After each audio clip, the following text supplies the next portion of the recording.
Welcome to this video guide on slaying phantom loads. We'll show you how to use a multimeter to conduct energy audits safely and identify devices that waste electricity in standby mode. Even when you turn devices off, many remain in standby mode, consuming power silently. These are phantom loads, and they can significantly increase your energy waste over time. Safety first. Never attempt to measure AC mains power directly with a standard multimeter. This is extremely dangerous and can cause fires. Always use appropriate tools and safe testing methods. This chart highlights safe testing methods. We focus on DC current tests for power bricks and voltage drop tests for fuses using a multimeter or using a wattmeter for AC wall appliances. To test DC devices, turn the device off first.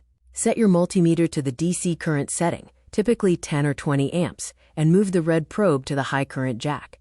Break the circuit by disconnecting the power cable. Bridge the connection with your multimeter probes to complete the circuit through the meter, allowing you to read the current in amperes. Calculate power by multiplying voltage by current. For instance, 12 volts at 0.25 amps equals 3 watts. Over a year, even one device can waste significant energy. For backup power systems, you can perform a voltage drop test. Set your meter to DC millivolts and carefully touch the probes to the two metal test points on the fuse. A reading of 0 millivolts indicates no current leak. If you see a specific millivolt value, check a standard fuse voltage drop chart to determine if there is an energy leak. Testing wall appliances is safest with a plug-in energy monitor. These devices provide an instant reading of the live wattage, allowing you to identify power-hungry appliances easily.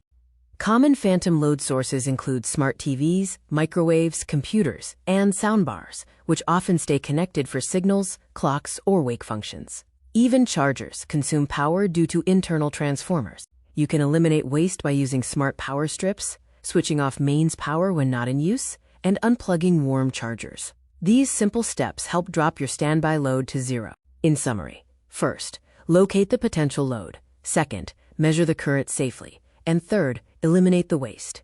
Following this cycle will help you effectively manage your home energy consumption.